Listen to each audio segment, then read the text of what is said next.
Good morning everyone. I hope कि आप लोग अच्छे होंगे और आप लोगों ने जो फर्स्ट और सेकंड असाइनमेंट है उसको सॉल्व कर लिया होगा। ठीक है, और आज हम लोग डिस्कशन करेंगे जो सेल का तीसरा असाइनमेंट है उसके बारे में। तो जो लोग मुझे नहीं जानते और मेरे चैनल पर नए आए होंगे, मेरा नाम एम थापर है और आपको इस चैनल पर नीट से रिलेटेड कंटेंट देखने को मिलेंगे। अगर ये वीडियो अच्छा लगे तो लाइक कर दीजिएगा और चैनल को सब्सक्राइब कर सकते हैं तो कर दीजिएगा। और ये जो असाइनमेंट का पीडीएफ है ना, इसको हम अपने टेलीग्राम चैनल पर शेयर कर देंगे और जो टेलीग्राम चैनल का लिंक है हम अपने डिस्क्रिप्शन बॉक्स में दे देंगे, वहां से आप लोग जाकर ले लीजिएगा। तो चलिए स्टार्ट करते हैं और क्वेश्चन का मजा लूटते हुए चला जाए। बहुत ही अच्छे अच्छे क्वेश्चन लेकर आए हैं हम आप लोगों के लिए और बहुत ही मेहनत करके सब टाइपिंग वगैरह किए हैं, तो एटलीस्ट कम से कम 1 लाइक तो बनता ही है ना। चलिए वो आपके ऊपर डिपेंड करता है। फर्स्ट क्वेश्चन ये रहा आपके स्क्रीन के सामने। E R related to synthesis of, मतलब एंडोप्लाज्मिक रेटिकुलम किसका सिंथेसिस करता है। ये हम लोगों ने काफी अच्छे तरीके से पढ़ा था, डिटेल में पढ़ा था। ठीक है, अगर आप लोग नहीं जानते तो उसका जो भी मतलब इस लेक्चर का जो है कि लिंक हम डिस्क्रिप्शन बॉक्स में दे दें, जाकर आप लोग देख लीजिएगा। और एक बात और आप लोग करना था कि यार पहले आप लोग एक बार नोट्स को रिवाइज कर लीजिए, ठीक है, तभी आपको थोड़ा सा सॉल्व करने में मजा आएगा।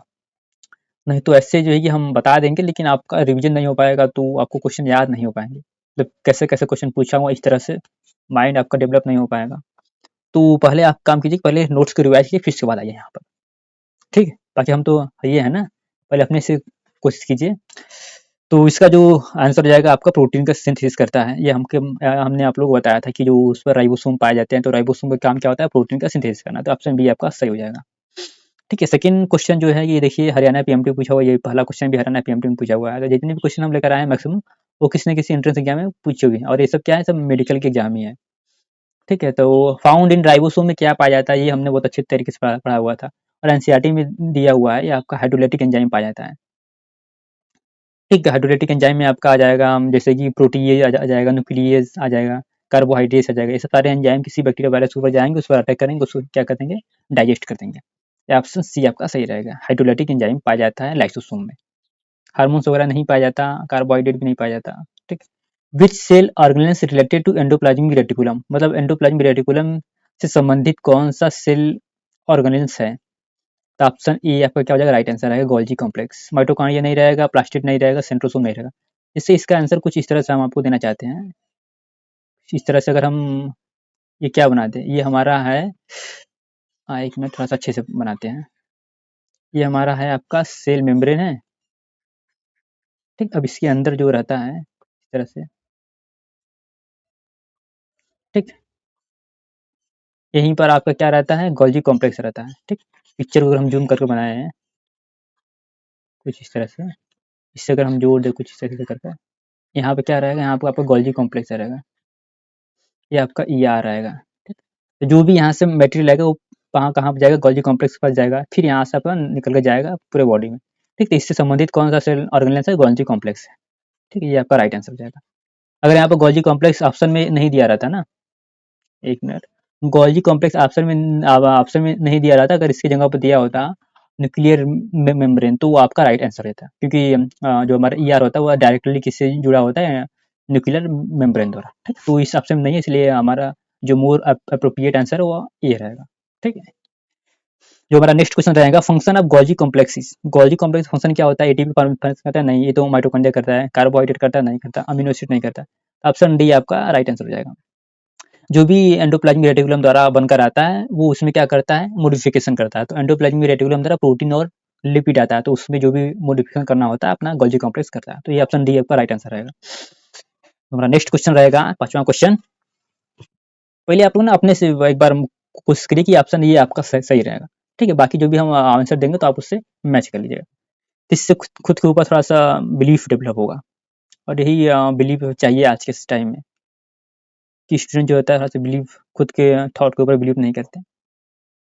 तो अगला क्वेश्चन ये है, which statement is wrong regarding to the mitochondrial membrane, मतलब माइटोकॉन्ड्रिया का जो मेम्ब्रेन होता है उसका झिल्ली, उसके रिस्पेक्ट में कौन सा स्टेटमेंट क्या है, गलत है। तो पहला आपका ऑप्शन हो जाएगा डबल मेम्ब्रेनस, यस होता है, सही है। Electron transport system on outer membrane पाया जाता है, यही ऑप्शन क्या हो जाएगा, राइट आंसर है। यही स्टेटमेंट क्या रॉन्ग है, क्योंकि जो इलेक्ट्रॉन ट्रांसपोर्ट सिस्टम होता है, शायद इससे रिलेटेड हमने क्वेश्चन प्रीवियस वाले असाइनमेंट में किया था, असाइनमेंट नंबर 2 में, कि इनर मेम्ब्रेन पे क्या होता है, पाया जाता है इलेक्ट्रॉन ट्रांसपोर्ट सिस्टम का एंजाइम पाया जाता है। ठीक है, तो यहाँ पर दिया है आउटर, तो ये आपका क्या हो जाएगा, गलत हो जाएगा। सी आपका दिया हुआ इनर जो होता है क्या बनाता है, क्रिस्टी, तो ये आपका राइट आंसर है। तो ये आपका बी क्या होता है, रॉन्ग आंसर है। ठीक, अगला जो हमारा क्वेश्चन रहेगा 6 वाला, similarities between chloroplast, chromoplast and leucoplast, ठीक, में क्या क्या सिमिलरिटी पाया जाता है। ठीक, मतलब क्या सिमिलरिटी होता है, ये क्वेश्चन पूछा हुआ है। जो क्लोरोप्लास्ट होता है क्या होता है, हरे रंग का होता है। क्रोमोप्लास्ट जो होता है वह हरे रंग को छोड़कर बाकी जितने भी रंग होते हैं सारे आ जाते हैं। ल्यूकोप्लास्ट मतलब क्या होता है, रंगहीन होता है, कलरलेस होता है। तो पिगमेंट के आधार पर नहीं, ये पिगमेंट तीनों क्या होते हैं, अलग अलग होते हैं। तो ये ऑप्शन क्या हो जाएगा, गलत हो जाएगा आपका। थैलेकोइड एंड ग्रेनुलिना ये आपका केवल पाए जाते हैं क्लोरोप्लास्ट में, तो ये भी ऑप्शन क्या हो जाएगा, गलत हो जाएगा। Storage of lipid and protein, ये ऑप्शन ये आपका पाया जाता है केवल ल्यूकोप्लास्ट में पाया जाता है। इस एनसीईआरटी में हमने जब आपको पढ़ा रहे तो बताया था कि लिपिड किस रूप में स्टोर रहता है, प्रोटीन किस रूप में स्टोर रहता है, फैट किस रूप में स्टोर रहता है, ये सब सारा हमने जो है कि बताया, डिस्कशन किया हुआ था। ठीक है, तो सिमिलरिटी इसमें केवल एक ही ऑप्शन ऑप्शन डी हो जाता है, रिप्लिकेट बाय द फ्रेगमेंटेशन। ठीक, ये आपका डी आपका राइट आंसर हो जाएगा, क्योंकि ये जो सारे आंसर है ये किसी में पाया जा रहा है, किसी में नहीं पाया जा रहा है, तो ओवरऑल ऑटोमेटिक क्या हो जाएगा, ऑप्शन डी आपका राइट आंसर हो जाएगा, रिप्लिकेट बाय द फ्रेगमेंटेशन। ठीक है, और जो अगला क्वेश्चन हमारा रहेगा ये रहा आपके इसी के सामने, membrane which around the vacuoles is called, मतलब वैक्यूल्स के अराउंड जो मेम्ब्रेन रहता है उसको हम क्या करते हैं, ये बहुत फर्जी टाइप का सवाल पूछा हुआ है, एकदम मरा हुआ क्वेश्चन पूछ दिया है। टोनोप्लास्ट रहेगा, जैकेट रहेगा, सेल मेम्ब्रेन रहेगा, टोनोप्लाज्म रहेगा, नहीं ये आपका राइट आंसर तुम्हारा ये हो जाएगा। ठीक, तो कुछ इसी तरह के सवाल दिए हुए हैं, आप लोग बस देखिए मारिए, 1 सेकंड में एक जो है कि खाली हो जाएगा। तो 8वां जो क्वेश्चन रहेगा, formation of lysosome is, lysosome का फॉर्मेशन कहाँ होता है, endoplasmic reticulum, mitochondria, Golgi complex, A and C. तो आपका राइट आंसर दिया हुआ है आपका सी, गोल्गी कॉम्प्लेक्स। ठीक है, जैसे लाइसोसोम का फॉर्मेशन ईआर द्वारा तो होता है जरूर से, लेकिन इसमें जो प्रोटीन होता है फिर उसके बाद आपका जाता है गोल्गी कॉम्प्लेक्स के पास जाता है, फिर वहां पर जो होता है कि मॉडिफिकेशन होता है, फिर उसके बाद क्या होता है आगे जाता है। तो ओवरऑल आप कह सकते हैं कि जो लाइसोसोम का कंप्लीटली फॉर्मेशन होता है गोल्गी कॉम्प्लेक्स में होता है, इसलिए आपका राइट आंसर क्या हो जाएगा, सी, गोल्गी कॉम्प्लेक्स। ठीक, ये हो जाएगा। नेक्स्ट क्वेश्चन ये रहा, nuclear membrane is continuous with, देखिए क्वेश्चन आ ही गया है, सीपीएमटी 2009 पूछा हुआ है, ये हमने ऊपर पढ़ा था अभी। ये यहाँ पर क्या था, यहाँ पर ये आपका न्यूक्लियर मेम्ब्रेन था, ये क्या होता है, ईआर होता है। तो न्यूक्लियर मेम्ब्रेन के साथ कंटिन्यूअस कौन रहता है, ऑप्शन हो जाएगा nuclear membrane is continuous with ER, लेकिन यहाँ पर दिया rough ER, smooth ER, cell membrane, Golgi complex. तो आपका आंसर हो जाएगा, राइट आंसर ये रहेगा, रफ एंडोप्लाज्मिक रेटिकुलम जो रहता है वह न्यूक्लियर मेम्ब्रेन के साथ कंटिन्यूअस फॉर्म में रहता है। ठीक है, कुछ इस तरह से अगर हम बना दे तो ये कुछ इस तरह से रहता है, ये आपका रफ रहेगा। इधर आपके साथ जुड़ा रहेगा, कौन जुड़ा रहेगा, स्मूथ जुड़ा रहेगा। ठीक, मतलब स्मूथ वाला जो रहता है वो डायरेक्टली तौर से न्यूक्लियर मेम्ब्रेन से नहीं जुड़ा रहता। तो आपका राइट आंसर क्या हो जाएगा, रफ एंडोप्लाज्मिक रेटिकुलम रहेगा। ये थोड़ा सा ट्रिकी क्वेश्चन था, तो कुछ इस तरह से आप क्वेश्चन का प्रैक्टिस करेंगे तो आप जानेंगे किस तरह से क्वेश्चन पूछ रहा है, किस तरह से हमें एनसीईआरटी को पढ़ना है, अपने नोट्स को पढ़ना है, रिवीजन किस तरह से करना है, तो कुछ इस तरह से। क्योंकि भले से आप बहुत सारा पढ़ लेंगे, लेकिन जब तक आप क्वेश्चन सॉल्व नहीं करेंगे तो आपका प्रैक्टिस नहीं होगा, तो आपको कुछ आत्मविश्वास नहीं आएगा, तो उस हिसाब से आप जो है कि एग्जाम में बैठ नहीं पाएंगे ना। तो ये होता है, तो इसलिए आप क्वेश्चन बहुत अधिक से अधिक कीजिए, चाहे यहाँ कीजिए चाहे जहाँ से कीजिए, मतलब आप क्वेश्चन को प्रैक्टिस करिए। ठीक है, तो हमारा जो 10वां क्वेश्चन रहेगा, nucleolus is related to synthesis of, ये मतलब न्यूक्लियस जो होता है किसका सिंथेसिस करता है। तो ऑप्शन ए आपका क्या हो जाएगा, राइट आंसर, राइबोसोम का सिंथेसिस करता है, या एमआरएनए, टीआरएनए, डीएनए नहीं। जब हमको न्यूक्लियस पढ़ा रहे थे तो ये बताया था ना कि ये जो हमारा न्यूक्लियोलस होता है वो आपका राइबोसोम की क्या होती है, फैक्ट्री होती है, उसमें राइबोसोम का क्या होता है, निर्माण होता है। इसलिए ऑप्शन 10 का ए सही रहेगा, राइट आंसर। ठीक, तो इसलिए कहना पहले आप लोग खुद से ट्राई कीजिए, फिर उसके बाद हम मैं तो हूँ ना, मैं हूँ ना। Nucleic acid is found in, nucleic acid का मतलब होता है डीएनए और आरएनए कहाँ पाया जाता है, तो गोल्गी कॉम्प्लेक्स में नहीं पाया जाता, राइबोसोम में नहीं पाया जाता, लाइसोसोम नहीं पाया जाता, केवल माइटोकॉन्ड्रिया और क्लोरोप्लास्ट में पाया जाता है। इस वजह से इन दोनों को हम सेमी ऑटोनॉमस सेल ऑर्गेनेल्स बोलते हैं ना। तो राइट आंसर आपका डी हो जाएगा। ठीक, तो अगला क्वेश्चन देखते हैं, रेस्पिरेटरी सब्सटेंस फाउंड इन कहाँ पाया जाता है, न्यूक्लियस पाया जाता है, लाइसोसोम, डी आपका बी, इस डी आपका राइट आंसर आएगा, माइटोकॉन्ड्रिया। अब जैसे रेस्पिरेटरी सब्सटेंस है तो वो वहाँ पाया जाएगा जहाँ उसका काम होता है, और हम लोग जानते हैं कि जो हमारा सेलुलर रेस्पिरेशन होता है वो माइटोकॉन्ड्रिया के अंदर होता है। ठीक, तो उसका सब्सटेंस कहाँ पाए जाएंगे, माइटोकॉन्ड्रिया के अंदर ही पाए जाएंगे ना। समझ रहे कि नहीं समझ रहे आप लोग। हमसे विराट कोहली है तो विराट कोहली के घर में आपका बैट ही रहेगा, ऐसा तो है कि नहीं उसके घर में फुटबॉल वगैरह हो या फिर हॉकी वगैरह हो, क्योंकि बंदा जो है क्रिकेट खेलते हैं विराट कोहली, तो उनके अंदर जाहिर सी बात है क्रिकेट से रिलेटेड मटेरियल या फिर इंस्ट्रूमेंट रहेंगे, ठीक। और जो फुटबॉल खेलता होगा उसके घर फुटबॉल से रिलेटेड हो जाएंगे, तो कुछ इस तरह से यहाँ पर भी होता है। तो माइटोकॉन्ड्रिया है तो वो अगर रेस्पिरेशन में भाग ले रहा है तो उसी संबंधित उसके पास क्या होगा, हथियार होंगे, ना कि दूसरे संबंधित हथियार होंगे। वैसा तो है कि नहीं, सब कोई ऑलराउंडर है, सारा हथियार लेकर चल रहा है ना। विराट कोहली बैटिंग करता है तो बैटिंग करेगा, बैटिंग वाला स्किल बहुत अच्छे से होगा, बॉलिंग वाला स्किल अच्छे से नहीं होगा। चलिए आगे देखते हैं। फंक्शन ऑफ स्मूथ ईआर, मतलब जो हमारा स्मूथ एंडोप्लाज्मिक रेटिकुलम होता है, इसका फंक्शन क्या होता है, प्रोटीन सिंथेसिस नहीं करता, लिपिड सिंथेसिस, ठीक है, इस लिपिड करता है। Option B right answer. Carbohydrate नहीं है, डी ऑल नहीं। जैसे स्मूथ पर आपका राइबोसोम नहीं पाया जाता है तो क्या करता है, या लिपिड का सिंथेसिस करता है, और जिस पर हमारा ये राइबोसोम पाया जाता है वह क्या करता है, प्रोटीन का सिंथेसिस करता है। इसलिए अगर पूछा हुआ स्मूथ या तो ऑप्शन बी आपका राइट आंसर आएगा, ठीक है। चलिए तो अगला क्वेश्चन देखते हैं, 14 question number, character of prokaryotic cell. शायद ये हमने असाइनमेंट फर्स्ट में डिस्कशन किया था ना, कि प्रोकैरियोटिक सेल का कैरेक्टर क्या है। इसका जो राइट आंसर रहेगा आपका डी रहेगा, ठीक। न्यूक्लियर मेम्ब्रेन उसमें नहीं पाया जाता, presence of nuclear membrane, absence of nuclear membrane, ये आपका राइट आंसर रहेगा। अब कहने को तो आपका प्रेजेंस ऑफ क्रोमोसोम भी उसमें पाया जाता है। तो जो इस क्वेश्चन का आंसर, जहाँ से हमने इसका क्वेश्चन जो है कि क्वेश्चन लिया हुआ है, उसमें जो आंसर दिया हुआ था डी दिया हुआ था, अब्सेंस ऑफ न्यूक्लियर मेम्ब्रेन। जबकि यहाँ पर आपका दिया हुआ है प्रेजेंस ऑफ क्रोमोसोम, ये भी राइट आंसर है। इसका भी क्या होता है, प्रोकैरियोटिक एक कैरेक्टर होता है। क्रोमेटिन मटेरियल एब्सेंस होता है, सिर्फ डीएनए तो पाया जाता है, लेकिन डीएनए के साथ आपका वो हिस्टोन प्रोटीन नहीं पाया जाता, केवल डीएनए ही होता है। कुछ में मतलब पाया जाता है, लेकिन अब क्या ही कर सकते हैं। लेकिन तो ये भी मान लो ठीक ठाक है, ये भी नहीं रहेगा, ये तो है नहीं है, ये आपका हो सकता है, ये आपका हो सकता है। तो अब जो भी संस्था एग्जामिनेशन कराए वो आपके रेफरेंस में अपना आंसर दे सके, नहीं आपने ये मारा है तो हमारे पास आंसर ये अवेलेबल है, ठीक है। तो जो भी वो आंसर दे देगी, या फिर ऑप्शन डी रहेगा या फिर ऑप्शन सी रहेगा, ठीक है। जो भी आंसर दे देगी उनमें दोनों में से कोई एक सही हो जाएगा, क्योंकि उसके पास दोनों के लिए रेफरेंस अवेलेबल है। इन चारों में से कोई एक ही होगा सही। तो एब्सेंस ऑफ न्यूक्लियर मेम्ब्रेन ये ज़्यादा एप्रोप्रिएट लग रहा है, तो ऑप्शन डी सही रहेगा, ठीक है। तो अगला क्वेश्चन ये रहा आपके स्क्रीन के सामने, थैलेकोइड प्रेजेंस इन, थैलेकोइड पाया जाता है कहाँ पे पाया जाता है, माइटोकॉन्ड्रिया में पाया जाता है, लाइसोसोम पाया जाता है, गोल्गी कॉम्प्लेक्स में, आपका क्लोरोप्लास्ट में पाया जाता है।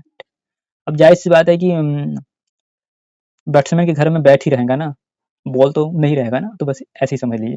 क्लोरोप्लास्ट है, ये खाना बनाएगा, तो खाना कहाँ पर बनाएगा, थैलेकोइड के ऊपर बनाएगा, तो कहाँ पर उपस्थित रहेगा, क्लोरोप्लास्ट के अंदर उपस्थित रहेगा, ठीक। क्योंकि और सब सेल ऑर्गेनेल्स में इसका कोई भी काम नहीं होता है, क्लोरोप्लास्ट में ही पाया जाता है। उम्मीद करता हूँ आप लोग थोड़ा-थोड़ा समझ में आया होगा, मतलब जिस सेल ऑर्गेनेल्स का जहाँ काम होता है या फिर उसके पार्ट्स उसी में पाए जाएँगे ना, अलग-अलग नहीं पाए जाएँगे, नहीं तो काफ़ी डिफ़िकल्टी हो जाएगी काम करने में। जो अगला क्वेश्चन रहा, mitochondria is semi autonomous cell organelles due to presence of, ठीक, ये थोड़ा सा अच्छा क्वेश्चन दिया हुआ है। अब जो भी इस क्वेश्चन को पढ़ेंगे पहले देखेंगे डीएनए, हाँ डीएनए मार मार कर चला जाए, लेकिन वास्तव में डीएनए क्या है, ये होगा ही नहीं। ऑप्शन बी देखिए, डीएनए प्लस आरएनए, ये भी नहीं होगा, डीएनए आरएनए प्लस प्रोटीन, ये आपका राइट आंसर रहेगा सी। तो डीएनए होता है प्लस आरएनए होता है, प्लस उसमें क्या होता है, राइबोसोम भी पाया जाता है, जो क्या करता है, प्रोटीन का सिंथेसिस करता है। इसलिए ऑप्शन सी आपका राइट आंसर हो जाएगा। तो ये तो पहले क्वेश्चन को ध्यान से पढ़िए, फिर चारों ऑप्शन को पढ़िए, फिर उसके बाद अपने आंसर को मार्क करिए, नहीं तो 1-2 ऑप्शन पढ़ने पर हमारा जो आंसर रहेगा वो क्या हो जाएगा, गलत हो जाएगा। जैसे अगर ये सब नहीं होता, ये सब नहीं होता, केवल प्रोटीन होता, केवल आरएनए होता, तो हम डीएनए को एक बार मार सकते थे, ठीक है, हाँ डीएनए पाया जाता है। लेकिन जब राइट आंसर ये सब सारे सब्सटेंस यहाँ पे दिया हुआ है, प्रोटीन आरएनए प्लस प्रोटीन, तो प्रोटीन डीएनए प्लस आरएनए, तो राइट आंसर आपका सी हो जाएगा। चलिए अगला जो क्वेश्चन है उसको देखते हैं, membrane is absent in which cell organelles. शायद ये भी क्वेश्चन हम लोगों ने पढ़ा था प्रीवियस वाले जो असाइनमेंट किया था उसमें था ना, कि जो लिपोप्रोटीन होता है, जो किसी का मतलब दिया हुआ था क्वेश्चन की जो मेम्ब्रेन होता है वो लिपोप्रोटीन से क्या होता है, बना होता है। तो उसमें उसका आंसर था राइबोसोम था ना, क्योंकि राइबोसोम के पास कोई भी मेम्ब्रेन नहीं पाया था। तो यहाँ पर ऑप्शन क्या हो जाएगा, सी। ये आपका सेल ऑर्गेनेल्स है या नहीं, ये भी सेल ऑर्गेनेल्स नहीं है, ये भी सेल ऑर्गेनेल्स नहीं है, तो ऑटोमेटिक आपका राइट आंसर क्या हो जाएगा, सी राइबोसोम, क्योंकि यही एक इन चारों में एक सेल ऑर्गेनेल्स होता है, और जिसके पास क्या होता है, मेम्ब्रेन एब्सेंट होता है, तो यही आपका क्या हो जाएगा, राइट आंसर सी हो जाएगा। तो कुछ इस तरह से भी आप ऑप्शन को एलिमिनेट करके सॉल्व कर सकते हैं। जैसे आपने देखा लिपिड, अरे लिपिड तो है या नहीं है, प्लाज्मिड ये तो होता ही नहीं है, मिसोसोम ये भी नहीं होता है, आपका बच्चा एक ही ऑप्शन राइबोसोम, वही आपको क्या करिए मारिए। तो क्वेश्चन को पढ़िए, उसके अनुसार आप ऑप्शन को एलिमिनेट करिए, फिर उसके बाद आपका आंसर खुद ही मिल जाएगा। कम से कम 2 ऑप्शन तो आप ऐसे ही एलिमिनेट कर लेंगे आसानी से। 18वां जो क्वेश्चन रहा आपके सामने है, C3 cycle found in which part of the chloroplast? तो क्लोरोप्लास्ट के किस भाग में पाया जाता है C3 साइकिल? तो आपका ये ऑप्शन ए रहेगा, मैट्रिक्स रहेगा। ठीक, इनर मेम्ब्रेन नहीं, आउटर मेम्ब्रेन नहीं, क्रिस्टी नहीं है, मैट्रिक्स में पाया जाता है। मैट्रिक्स को आप स्ट्रोमा भी कह सकते हैं, अगर इसी जगह स्ट्रोमा लिखा हो तो भी वो है राइट आंसर रहेगा। ठीक है, तो अगला जो क्वेश्चन देखिए, light reaction found in which of the chloroplast? मतलब ये लाइट रिएक्शन जो होता है ये आपका पाया जाता है थैलेकोइड में पाया जाता है। ठीक, इनर मेम्ब्रेन नहीं, लेमेलाई जो होता है जो दो थैलेकोइड को जोड़ने का काम करता है, थैलेकोइड में पाया जाता है। मैट्रिक्स में आपका क्या होता है, डार्क रिएक्शन होता है, या फिर C3 साइकिल कर दीजिए उसको। तो राइट आंसर आपका सी रहेगा। सुसाइडल बैग ऑफ सेल, मतलब कोशिका की आत्महत्या थैली किसको कहते हैं? ऑप्शन डी हो जाएगा, लाइसोसोम रहेगा। ये हो जाएगा। सुसाइडल बैग मतलब जैसे हम लोगों ने ऊपर पढ़ा था कि जो लाइसोसोम होता है उसके पास बहुत सारे हाइड्रोलाइटिक एंजाइम होते हैं, जिस वजह से वो अपने जो भी मतलब वायरस बैक्टीरिया आएंगे उस पर अटैक करेगा, अपने एंजाइम वगैरह देगा, उसको क्या करेगा, मार देगा। प्लस ये भी हमने पढ़ा था कि जो भी हमारी डैमेज सेल होती हैं, या फिर जो भी इन्फेक्टेड सेल होती है उनको भी क्या अटैक करके उनको क्या कर देगा, डाइजेस्ट कर देगा, फिर उनको मारकर खत्म करेगा। इस वजह से हम उसको क्या कहते हैं, सुसाइडल बैग ऑफ सेल बोलते हैं। तो ये था आज के जो है कि असाइनमेंट। होपफुली उम्मीद करता हूँ कि आप लोग कोई वीडियो की है वीडियो जो है कि अच्छा लगा होगा। अगर अच्छा लगा होगा तो वीडियो को लाइक कर दीजिएगा, चैनल को सब्सक्राइब भी कर सकते हैं तो कर दीजिएगा।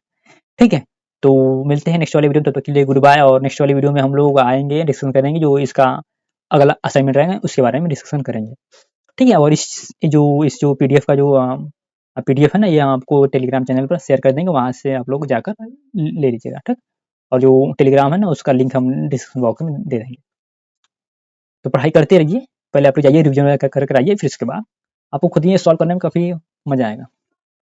ठीक है, तो तब तक गुड बाय। थोड़ा सा मज़ा के साथ पढ़ते रहिए, क्योंकि ज़िंदगी मिली है एक ही बार, नहीं तो बाद में आप सोचेंगे मज़ा कब करेंगे, लेकिन हाँ, लेकिन उसका भी एक लिमिट।